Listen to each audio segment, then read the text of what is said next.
Esther Coombe had scrubbed the floors of Harrowgate Hall for 19 years, and when the family that inherited it sold everything down to the doorknobs, they left her nothing but a week's notice.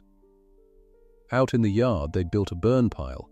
The pictures nobody wanted were being fed to the fire, one by one, curling black in the cold Yorkshire morning. Let the girl have her rubbish. A shilling's more than it's worth. That was Mr. Cyril Fenwick. He laughed when he said it. 40 people from the town of Nettlebridge stood watching as Esther handed over her last coin for a black, ugly painting the dealers wouldn't even touch. 3 months later, a Royal Academician stopped at her almshouse door. He looked at the picture on her wall, and the colour drained out of his face. I won't tell you why.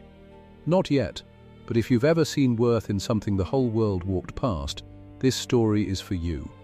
Before we go on, subscribe to the channel so a story like this can find you again. And do one thing for me. Comment the town you're watching from. I want to see how far Esther's shilling travels before we're done. Now, let me take you back to the beginning. The hall stood 2 miles out of Nettlebridge, up a lane of black stone walls and wet sheep. Harrowgate Hall. A great grey house with too many rooms and not enough people to fill them. Esther had come to it at 15. She was 34 now. That was the arithmetic of her life. 19 years of the same stairs, the same brass, the same cold flags under her knees at 5 in the morning. She never minded the work. Work she understood. Work was honest, and it asked nothing of her but her hands, and her hands were willing. Every morning she climbed the back stair with her cloth and her tin of beeswax, and every morning she stopped at the same picture. It hung on the turn of the stair where the light was poor and no visitor ever went. A big, dark thing in a heavy frame. Everyone in the house called it the ugly daub, and they were right to. It was a murky landscape, some brown hills and a brown sky and a brown ruin, painted by nobody in particular 100 years before. The varnish had gone the colour of cold tea. In most lights you could hardly tell what it was meant to be, but Esther loved one part of it, and she could never have told you why. If you stood on the 3rd step and the morning sun came slantwise through the little window on the landing, something swam up out of the dark. A face.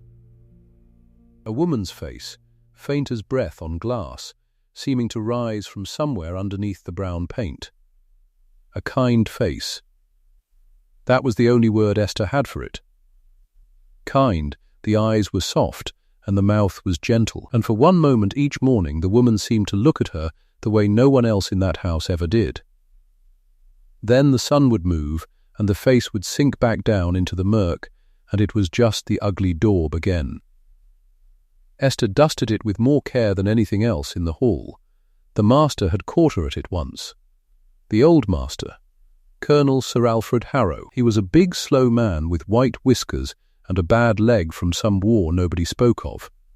He came down the back stair that day, leaning on his stick, and he found her there, cloth in hand, looking at the picture instead of cleaning it. She'd started to apologize. He waved it away. "You see her too," he said. Esther didn't know what to say to that. So she said the truth. "The lady, sir, in the paint, she has a kind face." The old colonel looked at the picture a long time. His face did something she'd never seen it do. It went soft, and it went sad, both at once. "You've a good eye, Esther Coombe," he said at last, "the only honest eye in this house." He tapped the frame with the end of his stick, twice, gentle. "This one stays, whatever comes. You hear me? This picture is never to leave the hall. Not sold, not moved, not lent. Never, yes, sir, good girl." And he went on down the stair, slow and heavy, and never spoke of it again. She thought it a strange rule, an ugly picture nobody wanted, guarded like a jewel. But he was the master, and he was kind to her, and kindness was rare enough that she never questioned it. When the other servants grumbled about the colonel's tempers, Esther held her tongue. He'd given her a place when she was a hungry girl with no character and no people. He remembered her name. On the cold mornings he sent word down that Coombe was to have her tea hot before she started the grates. Small things. But small things were all Esther had ever been given, and she'd learned to hold them tight. Then, one grey week in the autumn, the old colonel died. He went quietly, in his chair, with the fire low. Mrs. Tranter, the housekeeper, found him in the morning. The whole house stood in the hall for the reading of the notices, and the whole house wept, and Esther wept with them, because the last kind man in her small world was gone. The hall passed to a nephew, a distant one, a man none of them had ever met. His name was Cyril Fenwick. He came in November in a hired carriage with his wife beside him. Esther stood in the line of servants at the door, in her clean apron, waiting to meet the new master. She'd told herself not to hope. She'd told herself a new man might be as good as the old one.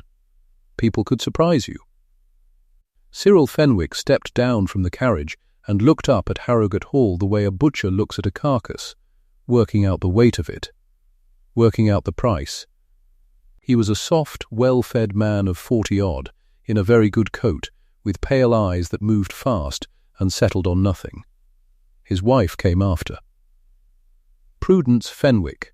She was thin and handsome and cold, and she drew her skirts in close as she passed the line of servants, as though their poverty might mark the cloth. Fenwick did not learn their names. He walked down the line once, not really looking, and went inside to see what he owned. Within the week, the trouble was plain. Esther heard it the way servants hear everything, in pieces, through doors, over the washing up. The estate was mortgaged. The old colonel, for all his kindness, had been careless with money, and the hall was drowning in debt. £2,300 owed to the Ridings and County Bank, and the bank wanted it inside 90 days, or the house would go. Cyril Fenwick had inherited a grand name and a mountain of debt, and he meant to be rid of both as fast as he could. Sell it, Esther heard him say, through the library door, to the man of business who'd come up from town. Sell all of it. The furniture, the plate, the pictures, the lot. I'll not pour my own money into a heap of Yorkshire stone. Get a sale together, quick and cheap. I want it cleared by spring. And so the men came with their ledgers and their string, and they went through Harrowgate Hall room by room, tying paper tickets to everything that had a value, and dragging out into the yard everything that didn't. The man who ran the sale was a dealer called Barnaby Sowerby. He came out from Nettlebridge in a black coat, gone green at the seams, with an eyeglass on a ribbon and a way of naming a price before you'd finished showing him a thing. Sowerby's eye was his trade. He'd tell you so himself, twice in a sentence. 40 years buying and selling, and he could price a chair across a room. He trusted nothing but the surface of a thing, and he trusted his own eye above all. He went through the good pictures in the front rooms fast enough. The portraits of dead harrows in their gilt frames, the hunting scenes, the still life of pheasants. Those got tickets and were carried to the sale barn. Then they brought him the ugly daub off the back stair. Esther was in the passage with an armful of linen when they carried it down. She stopped. She couldn't help it. 2 of the salemen had it between them, the big, dark landscape, and they set it against the wall in the yard where the light was hard and grey. Sowerby came over, swinging his eyeglass. He looked at it for perhaps 4 seconds. Overpaint on tat, he said. Some amateur's brown mess on top of some other amateur's brown mess. Frames rotten. Corners burned. He tapped the bottom of the frame with his boot, where the wood was black and blistered, scorched long ago by some fire nobody remembered. No, that's not worth the barn room. Put it on the pile. The pile. The burn pile in the yard. They'd started it 2 days before, a great untidy heap of everything the sale wouldn't take, broken chairs, a cracked washstand, bundles of old estate papers, and pictures. The unsellable pictures stacked and leaning, waiting for the fire. A sailman kept it going through the day, feeding it so the yard wouldn't choke with rubbish. Now and then a canvas would catch and go up with a soft roar, and the brown smoke would drift over the wall and out across the fields. They carried the ugly daub to the pile and leaned it against a broken table, face out, waiting its turn. Esther stood in the passage with her linen and watched the kind face go to the burning heap. And something in her chest pulled so hard it hurt. She wasn't the only one who'd noticed. Old Mrs. Tranter had come out to the yard, wrapped in her shawl, to see the last of the house she'd served for 50 years go under the hammer and into the fire. She stood by Esther for a moment, watching the men work. "That old picture," Mrs. Tranter said, half to herself, in the way the old have of talking to the air. "The Colonel set such store by it. Funny thing, my mother used to say it was in the old inventory, the 43 one, in the Great Rebellion, when the soldiers came." She shook her head slowly. "In the 43 inventory, they say. But nobody minds an old woman." Nobody did. The sailman walked past with an armful of chair legs and dropped them on the pile, and Mrs. Tranter's words went off into the smoke with everything else. And no one listened. Not Sowerby, not Fenwick, not the men with the string. Esther heard it. But Esther was a parlour maid with an armful of sheets, and what did she know of inventories? The sale was set for the Saturday. They held it in the great barn and the yard, and half of Nettlebridge came up the lane to see it. A country estate sale was a day out. Folk came to buy a chair or a fender cheap, and folk came just to walk through the grand rooms they'd never see the inside of again, and folk came to watch the mighty brought low. There was a kind of holiday feeling to it that turned Esther's stomach. The old Colonel not 2 months in the ground, and the town come to pick his bones. She'd meant to stay inside. She had packing of her own to do, for her week was nearly up and she'd nowhere yet to go.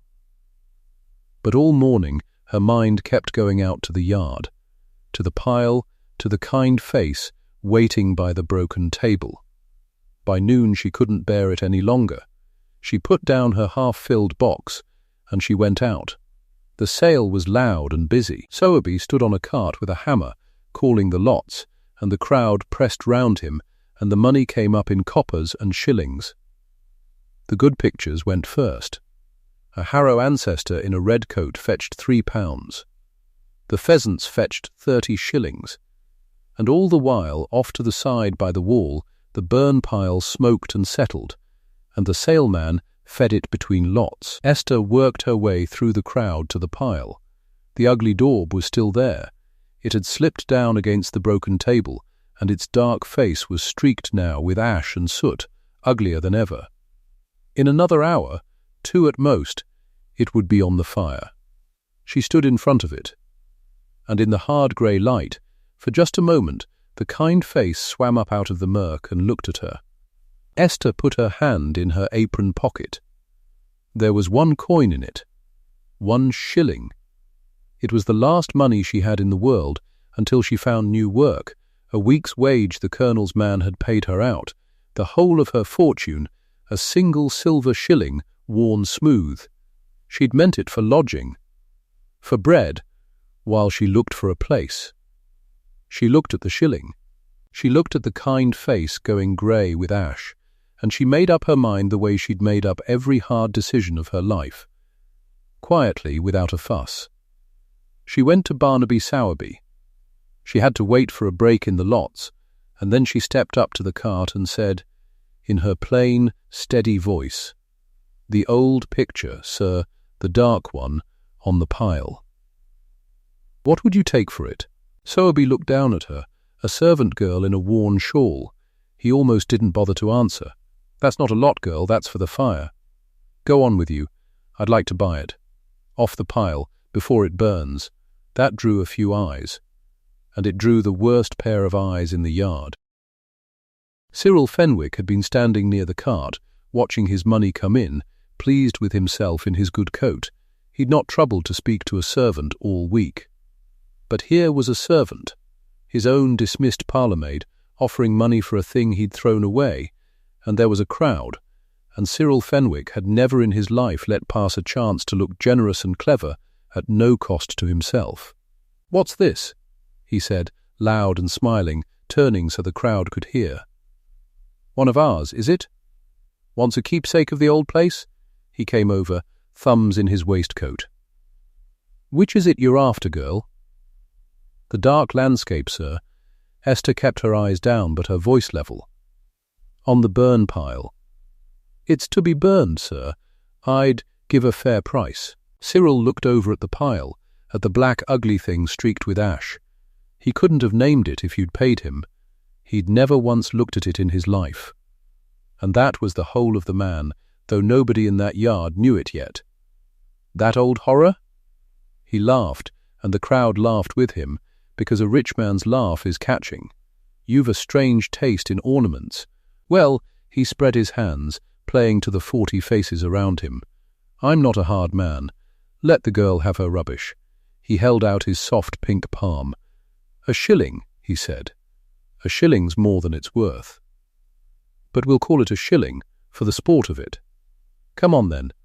Cross my hand and it's yours, and God help your walls." The crowd was loving it now. The new master, so free and easy. The daft servant girl buying ash. Esther stepped up. She took the smooth-worn shilling out of her apron. Her last coin, her lodging, her bread, and she laid it in Cyril Fenwick's pink open hand. His fingers closed over it. He held it up between 2 fingers for the crowd to see, turning it in the light, grinning, sold. He cried, as though it were the finest lot of the day. 1 shilling for the ugly daub to, "What's your name, girl?" "Coombe, sir, Esther Coombe," to Esther Coombe, who'll hang it in her hovel and think herself a duchess. More laughter. He was enjoying himself enormously. And then Prudence Fenwick, who'd drifted over on her husband's arm, put in her word. She looked Esther up and down, the worn shawl, the red hands, the plain, steady face. And she smiled the way a cat smiles. "How they do love to ape their betters," she said, clear and carrying, to no one and everyone. "A gallery, in an almshouse. They'll be hanging scraps on their damp little walls and calling it a collection. I suppose it saves the cost of a picture of the Queen." The town laughed hardest of all at that one. Esther stood in the middle of the yard, in the middle of the laughter, with 40 of her neighbours grinning at her. And she did not cry. She did not flush. She did not look at any of them. She walked to the burn pile. She lifted the big dark picture out from behind the broken table, and it was heavier than it had any right to be, heavy as a paving stone, though she was too full of the moment to wonder why. She got it up under her arm, the scorched corner of the frame against her hip, and she wrapped the near half of it in her shawl to keep the ash off the face. Then she turned and walked out of the yard, up the lane away from the hall, with the ugly daub under her arm and her back straight as a churchwarden's. The laughter followed her a little way, and then it fell behind. And when she was round the bend of the lane, out of sight of every last one of them, she stopped and set the picture down against the wall and got her breath. She was not crying. She told herself that firmly. She was only getting her breath. She uncovered the face, and there in the plain cold light of the open lane, the kind woman looked up at her out of the dark paint, ash-streaked and saved. "Come on then," Esther said to her. "Quiet. Let's get you home." Home, that winter, was the Nettlebridge almshouse. There'd been no reference. That was the cruelty of it, and it was a quiet cruelty, the kind that leaves no mark. When the household broke up, Mrs. Tranter and the cook and the older men were given their characters, a written word to carry to a new place. Esther was not. Cyril Fenwick's man of business simply forgot her, or didn't trouble, and by the time she thought to ask, the Fenwicks had gone to London and there was no one left to sign a paper for a parlour maid. Without a character, no good house would take her. It didn't matter that she'd 19 years of clean service. A servant with no reference might be a thief, might be worse, and no lady would risk it. So the doors that should have opened to her stayed shut, and Esther Coombe, who had scrubbed the floors of a great house since she was 15, came down in the world to casual work. A day's washing here, a week of scrubbing at the inn there, a little charring for the shopkeepers' wives who'd watched her buy rubbish at the sale and now paid her 9p a day and watched her the whole time. The almshouse took her because the almshouse took everyone the town had no better use for. A row of old low cottages behind the church, endowed 200 years before for the aged and the poor of the parish. Esther had a single room, damp along the north wall, with a little grate that ate more coal than it gave back heat. There was rent to find, not much, but more than a woman on 9p a day finds easily, and there was bread, and there was coal, and between the three of them there was never quite enough. She hung the picture on the damp north wall, over the little grate. It was too big for the room, really, it dwarfed everything, the narrow bed, and the one chair, and the deal table. But she hung it there because it was hers, the one beautiful thing she'd ever owned, and because in the evenings when she'd lit her one candle, the kind face would come up out of the dark and keep her company. She talked to it, some nights, not much. She wasn't a foolish woman, but the room was very quiet, and a voice was a voice, even your own. "There we are," she'd say, hanging her wet shawl by the grate. "Cold one today. But we're dry. Near enough. That's something." The kind face looked down and said nothing, and understood everything. One evening in December she set about cleaning it. Only a little, only the worst of the ash from the burn pile that greyed the bottom corner and dulled the paint. She'd no proper things for it, of course. She did what any careful poor woman does when she wants to lift a smut without harm. She took the soft inside of a piece of stale bread and she wet it just barely with a little spit on her fingertip. And she rolled it gentle over the dirty place the way you'd clean a wall or a book. The ash came away. Good, she worked a little further, up along the bottom edge, where the soot was thickest, and under her careful rolling thumb something moved that should not have moved. A chip of the dark paint lifted, just a flake, no bigger than a barleycorn, right at the lower edge where the brown landscape met the frame. It came away on the bread, and Esther stopped, afraid she'd damaged the thing.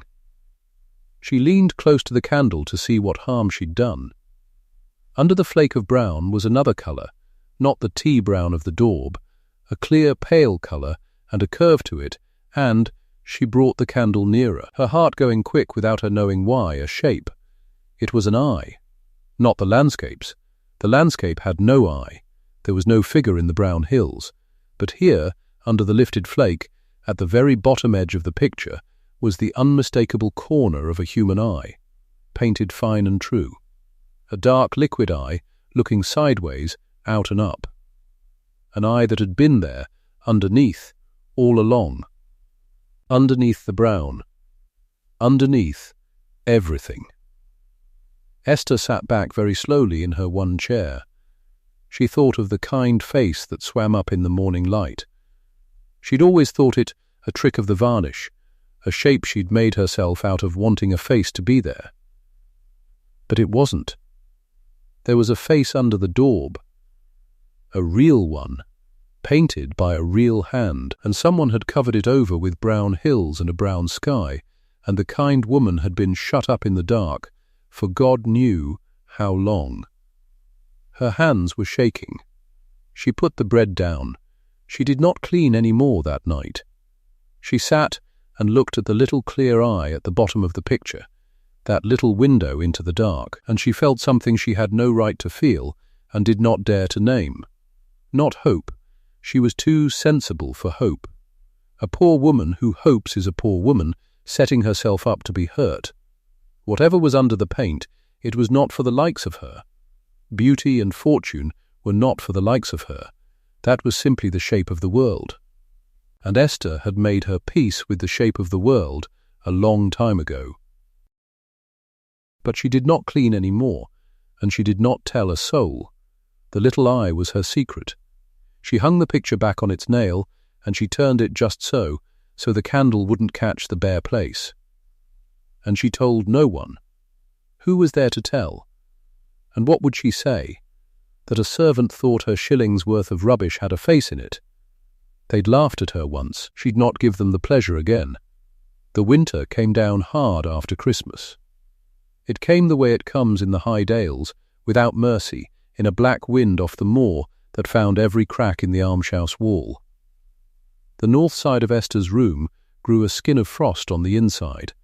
The little grate could not hold against it. And the coal was the whole trouble, because coal cost money, and money was the one thing Esther did not have. She cut everything she could cut. She ate less. She stopped the fire in the day and lit it only at night, and then only for an hour, so that she went to her bed in her clothes, with the cold sunk into her bones. The washing work fell off, the way work does in a hard winter, when folk make do and mend and won't pay for a woman's hands. By the middle of January she was behind on her rent, and there was nearly nothing in the tin where she kept her coppers, and she looked at that tin some mornings and felt the fear come up cold in her chest. It was in that hungry week that the pedlar came. He was a travelling man with a cart, the kind that comes round the poor lanes buying up what the poor will sell. Old iron, rags, bones, a cracked pot, a dead man's boots. He'd buy anything with a copper of value in it and sell it on down the road. He knocked at the almshouse doors one grey afternoon, working his way along the row, and he knocked at Esther's. She let him in out of the wind because it was cruel to leave a man on a step in that cold. He looked round her bare little room with a practised eye, the eye of a man who prices what he sees. There was nothing in it for him, a poor woman's room. And then he saw the picture on the north wall. He looked at it a while. He was no dealer, no Sowerby with an eyeglass. He couldn't have told a Van Dyck from a shop sign, and he saw only what Sowerby had seen, a big old dark board in a heavy frame, ugly as sin, but big. Big enough to have some worth as a thing. The frame alone was solid old wood. And the great boards of an old picture were good for something. A tabletop, a cupboard door, a board to lay across trestles. Country folk bought such things for such uses all the time. That old picture, said the pedlar. The dark one. I'll give you money for that. Esther's heart did a strange double thing. It leapt, and then it clenched. It's not for sale, she said. Come now. He'd seen the cold room and the empty grate and the fear behind her steadiness, for a pedlar reads poverty the way a dealer reads paint. A woman like you's no use for a great ugly thing like that, and it's a hard winter, missus, look at your grate. Cold as charity. He named his figure, and he named it kindly, for he was not a cruel man, only a poor one making his poor living. £4. I'll give you £4 for it, board and frame. £4. Esther stood very still. You have to understand what £4 was to her. It was a fortune. It was rent paid clean through the spring, with nothing owing and nothing to fear. It was coal, real coal, a whole winter of a warm grate and warm bones. It was bread that she needn't count in slices. It was, for a woman on 9p a day, in the worst week of the worst winter she'd known, the difference between fear and safety. £4 was more money than had passed through Esther Coombe's hands at one time in her whole life, and the pedlar was holding it out. Or as good as. She had only to say yes, and lift the picture down off its nail, and hand him the ugly board, and be safe. She looked at the picture. She was not thinking of treasure. Let that be clearly understood, because it is the whole heart of the thing. She did not think, there's something under the paint, I'll hold out for more. She did not think of the little eye at the bottom edge, of what it might mean, of fortunes. She was too sensible for fortunes, if anything, standing there in the cold with £4 a word away. The sensible thing, the safe thing, the wise thing, was to sell. Any wise woman would have sold. The picture was rubbish. Everyone had told her so. A Royal Academician had not yet stood at her door. There was no reason on God's earth for a freezing woman to turn down £4 for an old board. No reason but one. She looked up at the kind face on the wall, and the kind face, in the last grey light of that January afternoon, looked back down at her the way it had looked down every evening of that hard winter.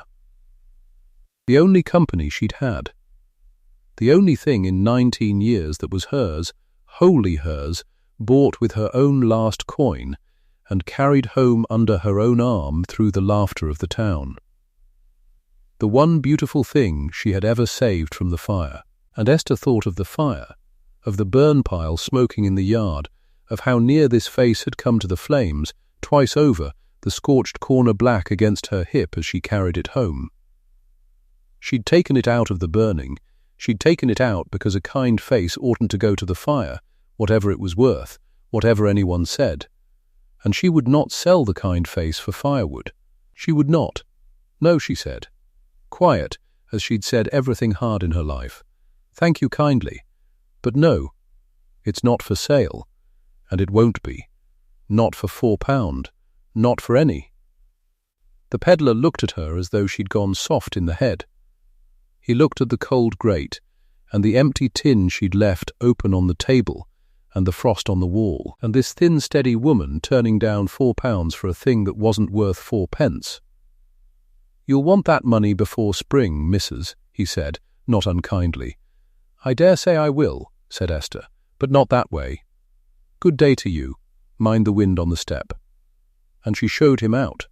She stood at the door and watched his cart go off down the lane in the failing light, £4 and all, until it turned the corner by the church and was gone.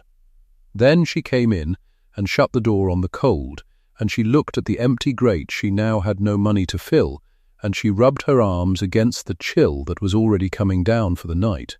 She had turned down a fortune to keep an ugly picture, in the coldest week of her life, with her rent unpaid. It was the maddest thing she had ever done.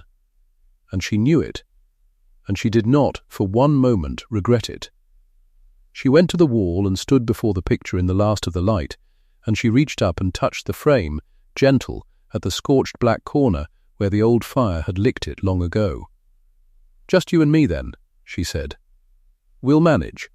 We always do." The kind face swam up out of the dark and looked at her, and it seemed to Esther, in the failing light, that the soft eyes were kinder than ever, and that under the brown paint the whole of it was waiting for something.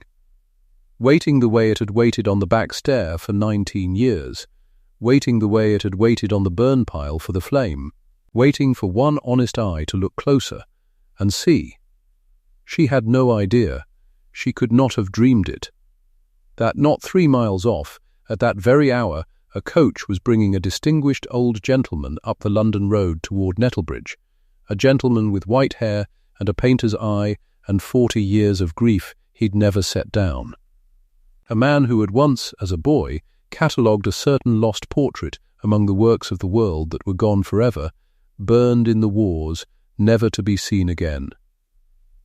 He did not yet know he was coming to her door, and Esther Coombe blew out her candle to save the stub, and went cold to her bed in her clothes, with her last shilling long spent and £4 refused, and the kind face keeping its dark watch on the wall above her, and no notion at all that in a few weeks' time a Royal Academician was going to stand in that little room and look at the thing the whole world had walked past, and go white to the lips. The winter broke slow that year. March came in wet and grey over Nettlebridge, and the almshouse gutters ran all day, and Esther Coombe kept the kind face on her wall and told no one what she had seen beneath the paint. She had seen an eye. A real one, a human eye, brown and soft, looking out from under the brown daub, where no eye had any business being. She had rubbed it clear with breadcrumb and her own spit, and then she had stopped, and she had not touched it again. Because to go further felt like a kind of trespass, and because a part of her was afraid, not afraid it was worth nothing. She had always known it was worth nothing to the world, afraid it was worth something, and that the world would come and take it. So she left it. She dusted around the little clear place each morning the way she had dusted it on the back stair for 19 years, and she went out to her casual work, a day's washing here, a floor scrubbed there, a few pennies for minding a shop while the woman was lying in.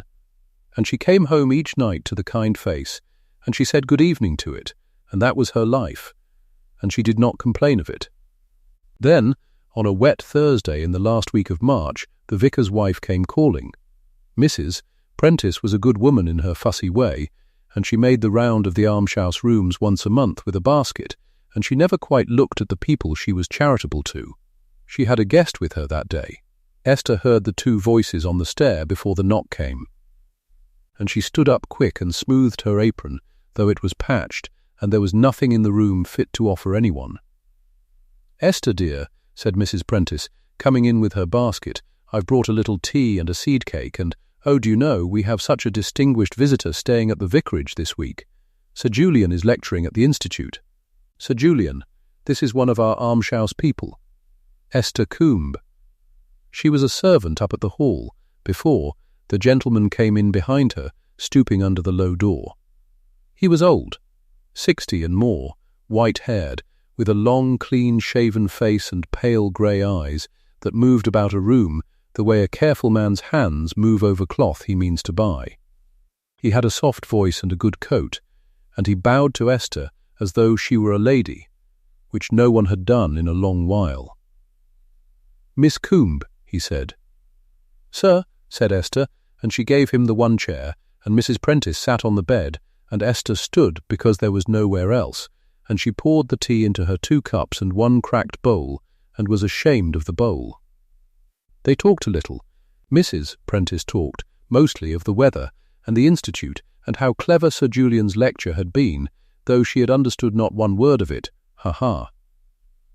And Sir Julian answered her kindly, and drank his tea, and let his grey eyes wander the little room in that slow, careful way. And then his eyes came to the wall above the grate. And they stopped. Esther saw it happen.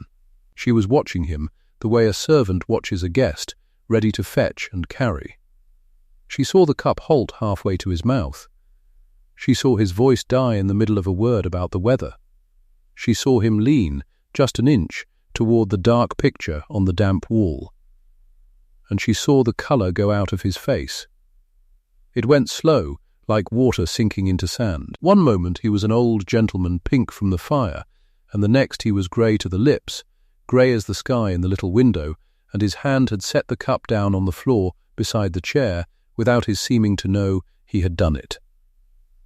"Sir Julian," said Mrs. Prentice, "are you quite well?" "You've gone all where?" said Sir Julian. His voice had changed. It was very quiet and very level, the way a man's voice goes when he is holding something down with both hands. "Miss Coombe, where did you come by that picture?" Esther looked at the wall, and then at him. "The old daub, sir? Up at the hall.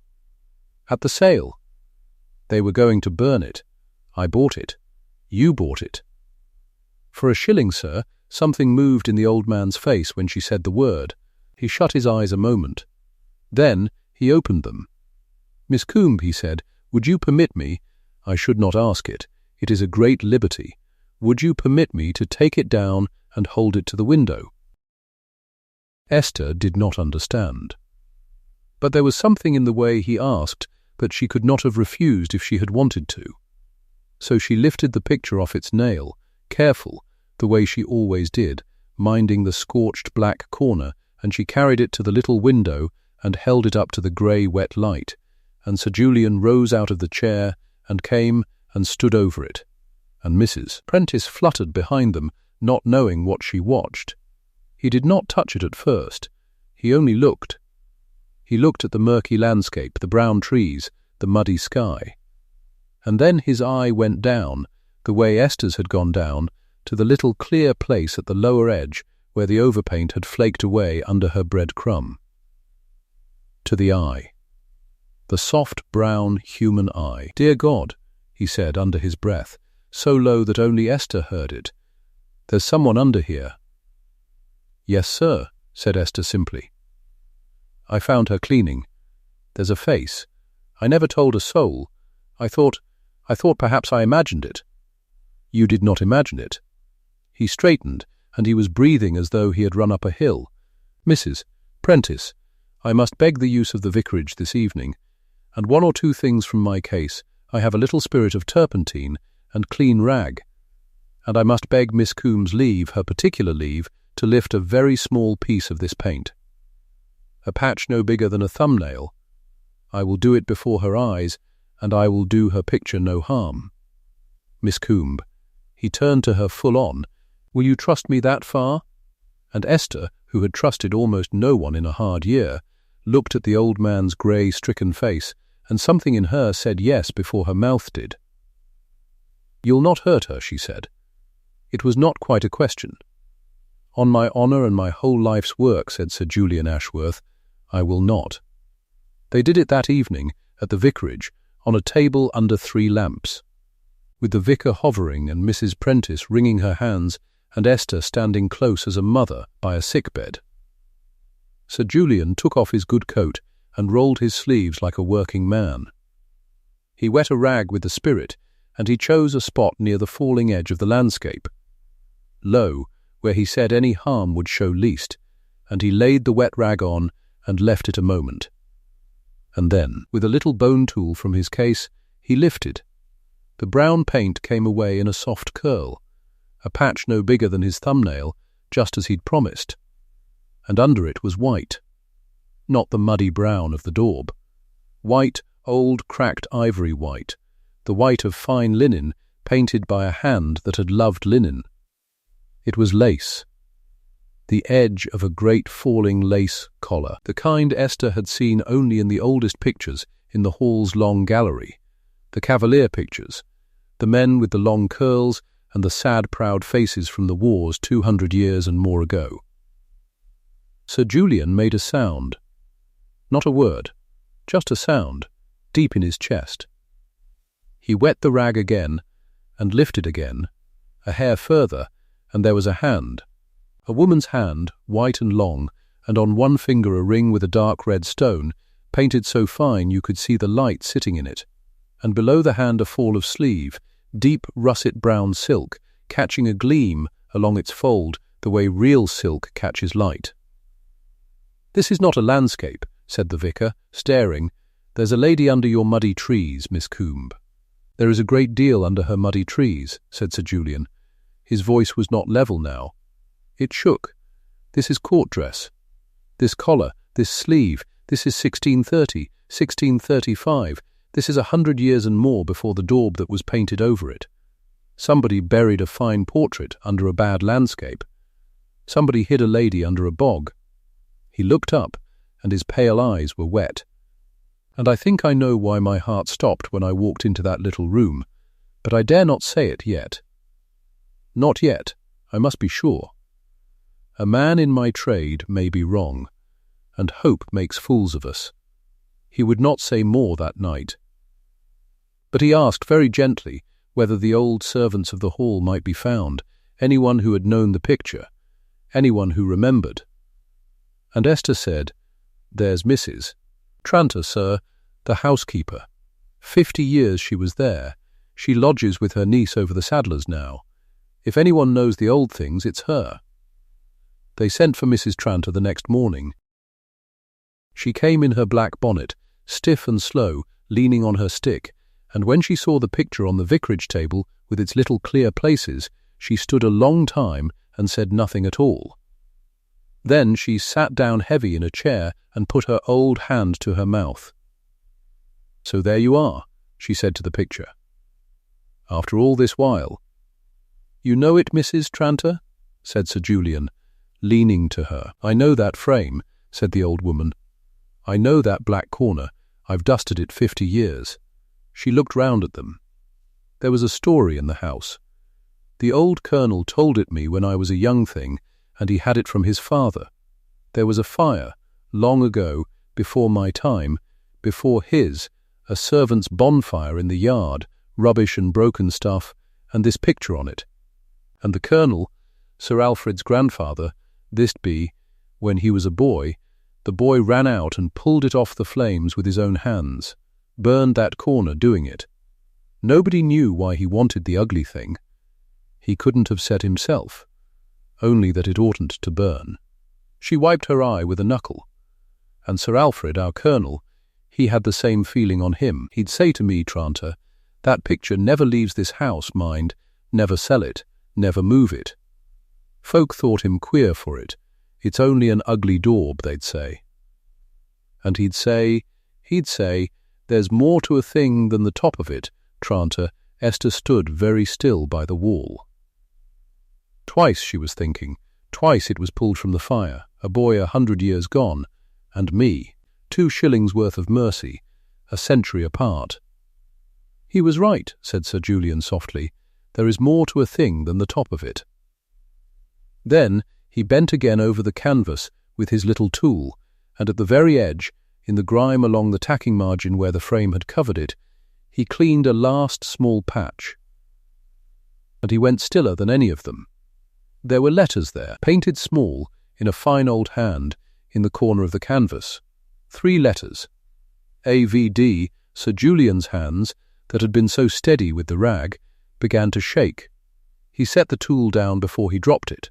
"Mrs. Tranter," he said. And he had to stop and start again. Mrs. Tranter, the old inventories of the hall.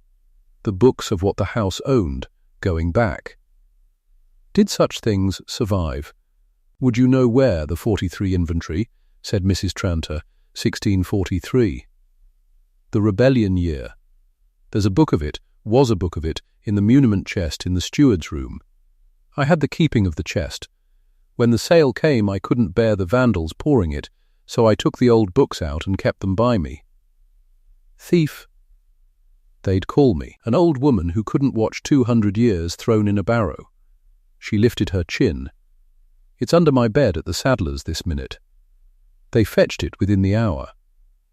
It was a great flat book bound in cracked leather, and Mrs. Tranter turned the stiff brown pages with a licked finger while they all held their breath, and the vicar read over her shoulder in the lamplight, and near the middle she stopped and laid her flat old hand on the page.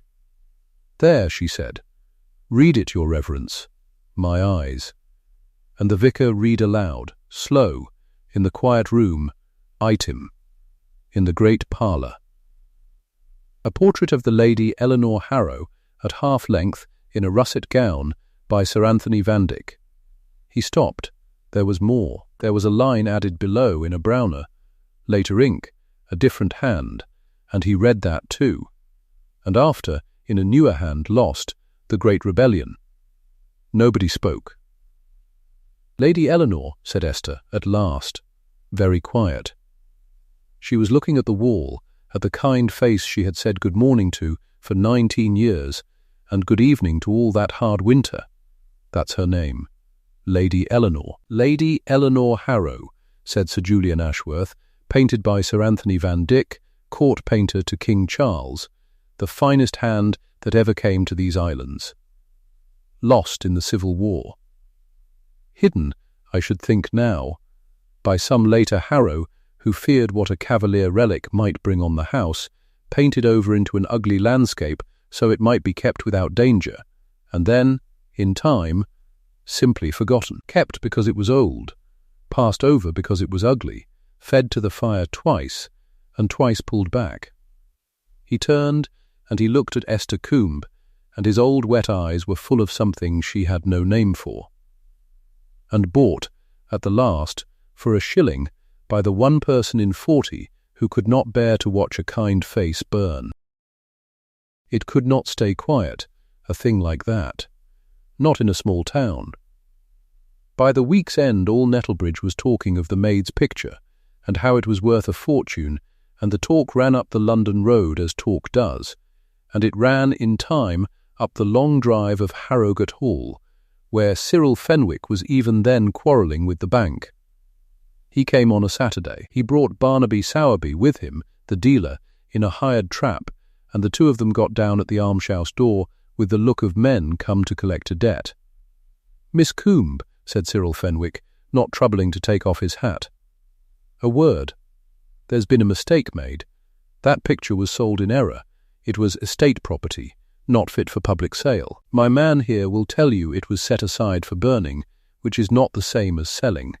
Its ownership never lawfully passed. I've come to take it back. I'll allow you your shilling, of course." He smiled. thin, shillings more than fair. Esther felt the old cold come over her, the sale-yard cold, the 40 faces laughing cold, and for a moment she was the dismissed servant again, with the daub under her shawl and nothing in the world. But she was not alone this time. I think not Mr. Fenwick. Sir Julian Ashworth came out of the almshouse door behind her, and the vicar with him, and Mrs. Prentice, and old Mrs. Tranter on her stick. And Sir Julian's voice was not soft now. It was the voice of a man who had sat on committees and given evidence and been believed by lords. The picture was sold, he said, at public auction, before witnesses, and paid for in coin. I am told some 40 of this town's people stood in that yard and heard you take the lady's shilling. Heard you, sir, say aloud that a shilling was more than it was worth. That is a completed sale, witnessed and paid. There is no error in law, and no error in fact, and should you wish to dispute it before a magistrate— He paused. I will gladly attend, and so, I think, will 40 townsfolk who remember the joke very well. Shall we send for them? Cyril Fenwick's face went from white to red. He looked at Sowerby. Sowerby was looking at the picture through the open door, at the little clean places where the lace and the hand and the letters showed, and Sowerby's face had gone a bad grey colour, the colour of a man who has just understood exactly what passed through his hands and out again. That can't be, Sowerby started. It is a Van Dyck, Mr. Sowerby, said Sir Julian. It was on your burn pile. You turned it to the fire yourself, I'm told, and called it overpaint on tat. Your eye, sir, was your trade. I would not, were I you, be in a hurry for people to hear how it served you. Sowerby shut his mouth. Cyril stood a moment more. Then he saw there was nothing in it for him but worse, and he turned on his heel without another word and climbed back into the trap, and Sowerby scrambled up after, and they drove off up the wet road with the whole almshouse row come out to watch them go. And Esther Coombe stood in her patched apron in her own doorway, and did not gloat and did not weep. She only put her hand to the door-frame to steady herself, and let out a long breath she felt she had been holding since a certain day in a sale yard. That night, when the others were gone, Sir Julian sat with her by the little grate, and he told her the last thing. The thing he had not dared say the first evening. I owe you a confession, Miss Coombe, he said, turning his cup in his hands. When I was a boy, younger than you are now, I was set to a dull, holy task by my first master. He gave me the old catalogues of the great houses and bid me make a list of the lost, the works of the masters that war and fire and folly had destroyed, the burned, the ruined, the gone forever, so that scholars might know what the world no longer held.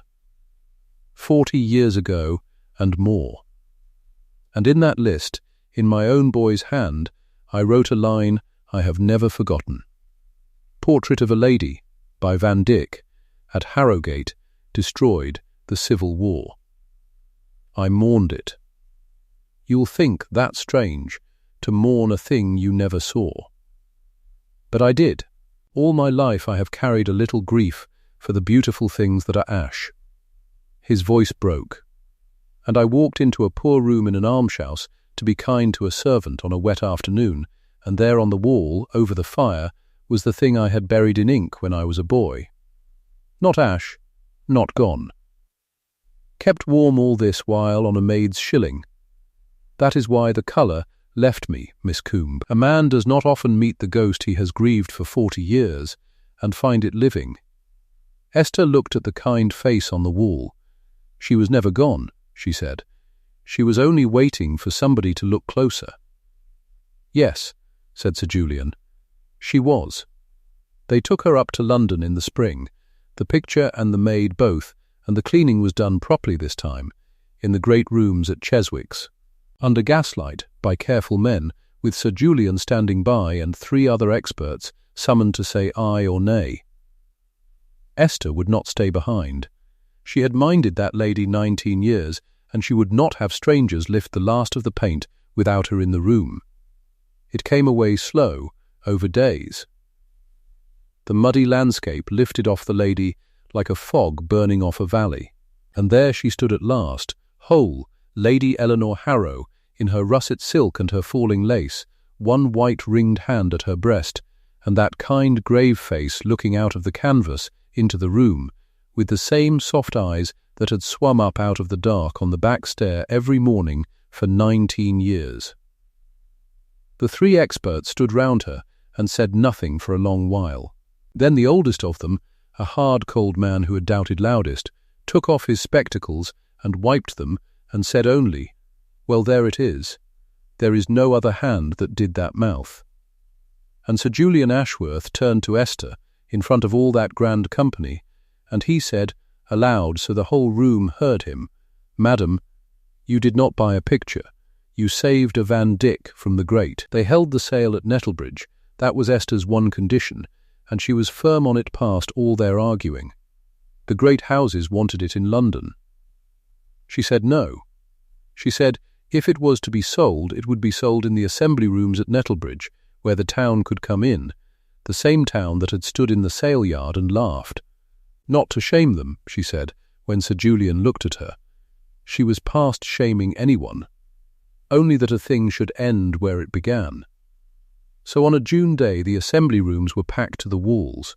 The gentry came down from London, and the dealers, and the newspaper men. And the town came too, in their Sunday things, the almshouse folk, and the shopkeepers. And the men who'd stood by the burn pile a year before. And in the front row, in a plain grey dress, with her hands folded in her lap, sat Esther Coombe.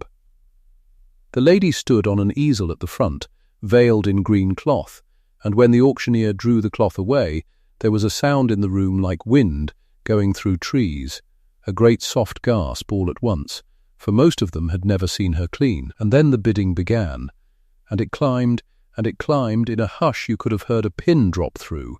100, 500, 1,000, 2, on and up, the numbers going higher than most in that room could truly imagine, until the field thinned to 2 London houses bidding against each other in cold, quiet nods. The hammer fell at 9,200 guineas, and into the silence after it the auctioneer read out the provenance of the lot, as was the custom, in a clear, carrying voice. He read the lady's name, and the master's name, and the old inventory, and the loss in the wars. And then he read the last line, and he read it slow, for he knew what he had in his mouth. Purchased at the Harrowgate estate sale in the year 1888. Price, 1 shilling. Nobody laughed this time. Esther Coombe stood up in the front row. She had not meant to speak. But the room was looking at her, all of it, and she found she had one thing to say, and she said it plain. "I'd be obliged," she said, "if you'd read her name into the book. Not mine. Hers, Lady Eleanor." She waited a long time for somebody to say it. And they did. Now here is what became of the ones who had laughed, for a story must set its accounts straight, and this one did. Cyril Fenwick had sold everything down to the doorknobs to cover the Colonel's debt, £2,300 owed to the Ridings and County Bank, 90 days to find it. He had sold the pictures, the plate, the beds, the very picture on the wall, all cheap and all in haste. And it had not been enough. The debt still fell short at the end, and the bank took the hall regardless, so that Cyril Fenwick lost the house whether he sold its heart or not. He had let a fortune go out of the door under a maid's shawl for the want of one honest look. Every county paper in England carried it, and they none of them called him by his name after. They called him the man who sold a Van Dyck for a shilling. A reporter caught him once on the steps of the bank and asked him how he had come to miss it, and Fenwick did not bluster. He looked at his own boots, and he said one dry thing, and went in. "I never looked at it," he said. That was all. I never looked at it. Prudence Fenwick had wanted London society above all things in the world, and she got London in a way. The story ran through every drawing-room she had hoped to enter, and it ran ahead of her, so that she arrived at each door already known, not as a lady, but as the wife who had stood in a Yorkshire sale yard and mocked a servant for hanging gallery scraps in a hovel. When the scrap was a Van Dyck and the servant had the wit to save it, they did not cut her openly. Society is crueler than that. They only smiled and remembered and were always just engaged when she called. She had her wish and her punishment in the one cup and drank it to the end of her days. And Barnaby Sowerby, whose whole trade and living was his eye, Barnaby Sowerby was finished. It is one thing to miss a bargain. Every dealer misses one. It is another to put an old master on a burn pile with your own hands and call it tat before witnesses. No house would take his word on a picture after that. What use is an appraiser whose eye let a Van Dyck through to the flames? He kept his shop a year, and then he did not, and his name became a thing other dealers said to one another as a warning. Quiet, when a man grew too sure of his own eye. Don't Sowerby it, they'd say. Look twice. But it was not the fall of the proud that folk remembered longest. It was a thing Sir Julian said, later, in London, standing before the whole Academy with the cleaned portrait behind him and the great men of art in their chairs. He did not speak of the Fenwicks at all. He spoke of the Maid. We train the eye for 40 years, he said, and we teach it the schools and the hands and the centuries, and we think, at the end, that we can see. And a woman with no training and no learning and nothing in her purse but a single shilling walked past a picture on a back stair every morning for 19 years and saw, under 200 years of grime and lies, a kind face that was real. She could not have told you it was a Van Dyck. She did not care that it was. She only knew a good thing when the whole world called it rubbish, and she would not let it burn. There is an eye no training gives, gentlemen. She had it. We should be humbler for knowing she exists. The fortune was Esther's, fair and lawful, every guinea of it, and she was a rich woman to the end of her days. She could have gone anywhere and been anyone. She kept back nothing for spite against those who had wronged her. She never spoke Cyril Fenwick's name in anger once in all the years after. What she did was quieter than spite and lasted longer. She endowed the almshouse. The Nettlebridge almshouse that had taken her in cold and given her a wet room on a hard wall, she gave it money enough to warm every room in it forever, and to teach the children of the poor their letters, and to feed the old ones proper, so that no one who came to that door in trouble would ever go cold to bed in their clothes as she had. And in the room where she had lived, the little room on the damp wall, she hung a good copy of the lady, painted careful by one of Sir Julian's own pupils. And beside the copy, in its own small frame, she hung the scorched black corner of the old original frame, the corner a boy had burned his hand on 100 years before, pulling the lady off the fire. And beside that, in a case no bigger than a snuff-box, she hung 1 shilling. The real Lady Eleanor went to a public gallery where any soul could walk in off the street and stand before her and be looked at by those kind grave eyes for nothing. Her name was restored, cut clear on the little brass plate, Lady Eleanor Harrow, by Sir Anthony Van Dyck, and under it, at Esther's asking. 1 more line, saved from the fire and kept. Esther Coombe went to see her, once a year on. A spring morning, she had coal in her grate now, and could smell it burning warm behind her as she dressed, and down the passage she could hear the children at their letters in the room the Shilling had built, small voices saying the alphabet slow and wrong and starting again.